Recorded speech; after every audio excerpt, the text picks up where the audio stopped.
বিসমিল্লাহির রহমানির রহিম। হে সমস্ত জগতবাসী, আজকে আমি মোহাম্মদ শামীম আলী আপনাদের সামনে যে আলোচনাটি নিয়ে আসলাম, সেই আলোচনাটি সম্পূর্ণই স্বপ্নের ব্যাখ্যা। যেই স্বপ্নগুলো দেখলে আপনারা একটি কাজে ধরবেন, আপনাদের লাভ হবে, আর কোন কাজটি স্বপ্ন দেখলে কোন কাজটি ধরলে আপনাদের লস হবে বা আপনাদের প্রচুর ধন সম্পদ নষ্ট হয়ে যাবে বা সামনে কোনো বিপদগ্রস্ত হবেন, এই জিনিসগুলো জানার জন্য আজকে আপনাদের সামনে স্বপ্নের ব্যাখ্যা নিয়ে হাজির হইলাম। তবে অবশ্যই আপনারা খেয়াল করে শুনবেন। অবশ্যই যে কটা স্বপ্নের ব্যাখ্যা বলা হবে, এর মধ্যে দেখা যায় অনেকগুলো স্বপ্নই আপনাদের জীবনের কোনো না কোনো বিপদের কাজে লেগে যাবে, আপনারা সেই বিপদ থেকে উদ্ধার পেয়ে যাবেন। অবশ্যই আল্লাহ কিন্তু মানুষকে আগাম কিছু জানিয়ে দেয়, তুমি এই কাজটি ধরো না, এই কাজটি করো না, এটি করলে তুমি বিপদগ্রস্ত হবে। তাই আল্লাহর কোনো দোষ থাকে না, কিন্তু আমরাই চিরকালের দোষী হয়ে থাকি। কিন্তু আল্লাহকে বলতে থাকি যে আল্লাহ বিপদগ্রস্ত হইল, তুমি দেখলে না, চাইলে না, কিন্তু ঠিক না। আল্লাহ আগে থেকে আমাদেরকে খবর দিয়েছে, কিন্তু সেই ইঙ্গিত, সেই ইশারা আমরা বুঝিনি। তবে স্বপ্নের তাবিরগুলো যদি আমরা বুঝে চলতে পারি, তাহলে ইহকাল পরকালে আমরা কখনোই ঠকব না। আমরা ইনশাআল্লাহ আল্লাহর পথেও ঠিক থাকবো, দুনিয়াবিতেও ঠিক থাকবো। তাই অবশ্যই খেয়াল করে শুনবেন যে আপনি যদি কখনো স্বপ্নে দেখেন ঈগল পাখি, তো ঈগল পাখি দেখলে আপনি কি বুঝবেন? অবশ্যই ঘুম থেকে উঠে চোখ কচলাচ্ছেন আর ভাবছেন যে এত বড় একটা ঈগল পাখি আমার উপর দিয়ে আসা যাওয়া করছে, উড়তেছে আর চাউ চাউ করে ডাকছে। এর অর্থ হবে যে আপনার মালের অনিষ্ট হবে এবং দুঃখের আগমন, এই জিনিসটি বুঝতে পারবেন। তখনই আপনারা আল্লাহকে সরাসরি একটি সেজদা দিয়ে আল্লাহর 3 কুল সূরা পড়ে নিজের বুকে ফু দিবেন যে হে আল্লাহ, এই অনিষ্ট হতে তুমি আমায় রক্ষা করো। আচ্ছা, এরপরে আসবো ইশ দেখলে আপনি কি বুঝবেন? যে প্রচুর ফসল হওয়ার চিহ্ন।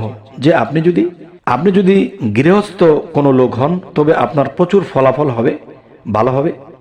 এবং আপনি যদি চাকরি ব্যবসাতে থাকেন, তাহলে আপনার ভালো ফলাফল পাবেন।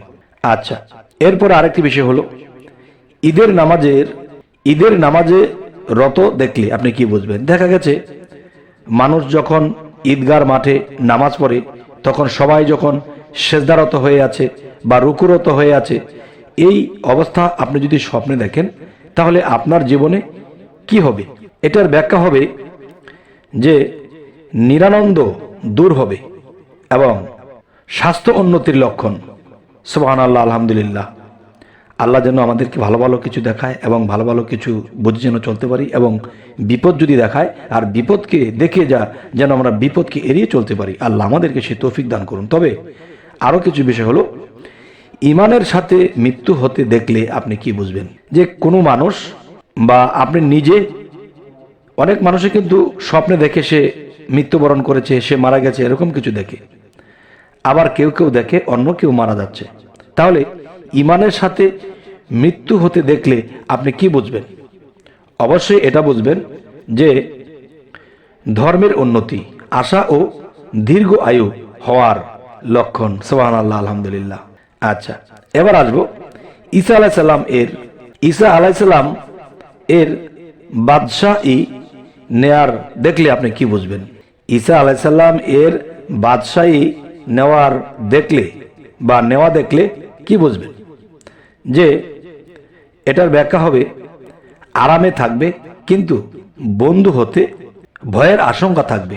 আপনি সুখ স্বাচ্ছন্দ্য, সমাজে ভালোই চলছেন, ভালোই খাবেন, চাকরি বাকরি, ব্যবসা বাণিজ্য, আপনি ভালোই আছেন, কিন্তু আপনি কোনো বন্ধুকে নিয়ে দেখা যায় আতঙ্কে থাকবেন যে সে আমার কোনো ক্ষতি করতে পারে, সে আমার নিজের মানুষ হয়ে হয়তো সে আমার এমন কিছু করে ফেলবে যে আমার সংসারটা পথে বয়ে যেতে পারে। তাই এ বিষয়ে সতর্ক। এবার আসবো ঈসা আলাইহিস সালামকে আনন্দিত দেখলে আপনি কি বুঝবেন? ঈসা আলাইহিস সালামকে অনেকেই স্বপ্নে দেখে, যে যারা আল্লাহর পথে আছে, অনেক নবী রাসূলদেরকেও স্বপ্নে দেখে। তাহলে আপনি যদি ঈসা আলাইহিস সালামকে স্বপ্নে দেখেন, তাহলে ঘুম থেকে উঠে এটার ব্যাখ্যা কি করবেন? এটার ব্যাখ্যা হবে রোগ ব্যাধি মুক্তি ও উন্নতি লাভ হবে। সুবহানাল্লাহ, আলহামদুলিল্লাহ। এরপরে আসবো ঈসা আলাইহিস সালামকে দর্শন করতে দেখলে কি বুঝবেন? এর অর্থ হবে কাজ খুব সোজা হবে। আপনি যে কোনো একটা কাজে হাত দিবেন, সেই কাজ আপনার খুব সহজ হয়ে যাবে। আচ্ছা, আরও একটি বিষয় হলো, কোনো কোনো মানুষ আছে যে কোনো একটা কাজে হাত দেয় অনেক কঠিন, অনেক বিরক্তিকর, পারছে না, শরীরে কুলায় না, জ্ঞানে কুলায় না, এরকম হয়। তখন আপনি ওই রাত্রে ঈসা আলাইহিস সালাম, তিনি আমাদের নবী, তাকে স্মরণ করে আল্লাহর নাম নিয়ে একটি সেজদা করে ঘুমিয়ে পড়বেন। যদি আল্লাহ নসিবে রাখে, হয়তো যদি স্বপ্ন দেখেন, তাহলে দেখলে বুঝবেন আপনার কঠিন কঠিন কাজগুলো সহজ হয়ে যাবে। এবার আসি, ঈসা আলাইহিস সালামকে আকাশ হতে অবতীর্ণ হতে দেখলে আপনি কি বুঝবেন? যে ঈসা আলাইহিস সালাম আকাশ থেকে সে অবতীর্ণ হয়ে নামতেছে, এরকম দৃশ্য আপনি দেখেছেন, তখন আপনি স্বপ্নের ব্যাখ্যা কি করবেন? তখনই আপনি বুঝে নেবেন খুব বৃষ্টি হবে। আচ্ছা, খুব বৃষ্টি হবে, এটা কবে, কোন দিন? সে কি দুপুরে, সে কি সকালে, সে কি সন্ধ্যায়, কখন হবে বৃষ্টি? যদি আপনি এই স্বপ্নটি সকালে ঘুম থেকে ওঠার আগে দেখেন, তাহলে বুঝবেন আজকালের মধ্যেই বৃষ্টি হবে। আর যদি আপনি এই স্বপ্নটি দেখেন ঠিক মধ্যরাতে 2টা 2:30, তখনই 3 থেকে 4 দিনের মধ্যে বৃষ্টি হবে। আর যদি দেখেন যে আপনি 12টা বাজে দেখেছেন, কেউ 11টায় ঘুমিয়ে যায়, তাহলে এটা সপ্তাহ বা 10 দিন পরে বৃষ্টি হবে।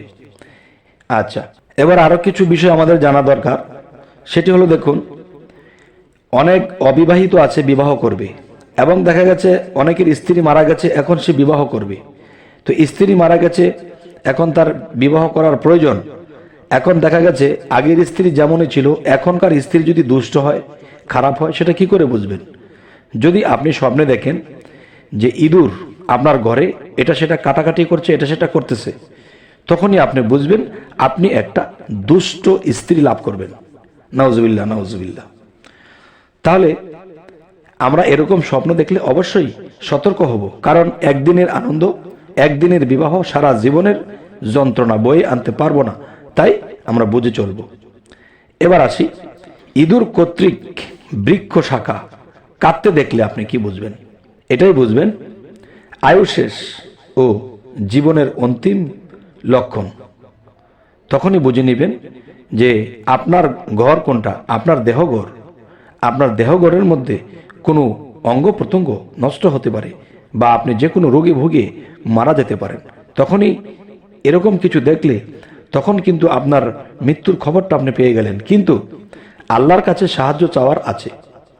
যেমন আল্লাহর কালাম থেকে সূরা ফাতিহা 3 বার এবং ইখলাস 3 বার, ফালাক 1 বার, নাস 1 বার পরে নিজের বুকে ফুঁক দিলেন এবং আল্লাহকে সরাসরি সেজদা দিলেন, চোখের পানির সাথে বলতেছেন যে হে আল্লাহ, এই পৃথিবীতে এসেছি, তোমার কোনো আমল করতে পারিনি, কাজ করতে পারিনি। হে আল্লাহ, তোমাকে সন্তুষ্ট করতে পারিনি, আমাকে একটু হায়াতটা দীর্ঘ করে দেওয়া হোক আপনার তরফ হইতে, যেন আমি আপনার ইবাদত করে এই পৃথিবী ত্যাগ করতে পারি।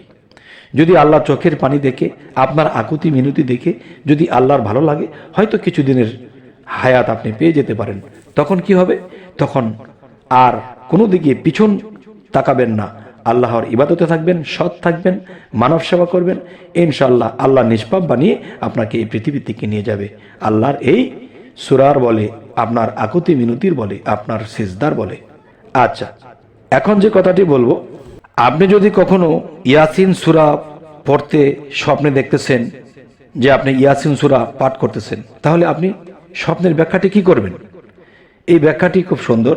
তার চিন্তা বিনষ্ট হবে এবং সুখ শান্তির লক্ষণ যদি আমরা কখনো ইয়াসিন পড়তে দেখি। তবে বাস্তবে যারা বেশি বেশি পাঠ করে, সে একদিন দেখবে স্বপ্নেও পড়তেছে, তখনই তার ভাগ্য খুলে যাবে। তবে হে সমস্ত জগতবাসী, আমাদের এই চ্যানেলের আলোচনা যদি আপনাদের ভালো লাগে, অবশ্যই সাবস্ক্রাইব করে নেবেন, পরবর্তীতে যেন আরো ভালো স্বপ্নের ব্যাখ্যা এনে দিতে পারি। তো সকলেই ভালো থাকবেন। আল্লাহ হাফিজ।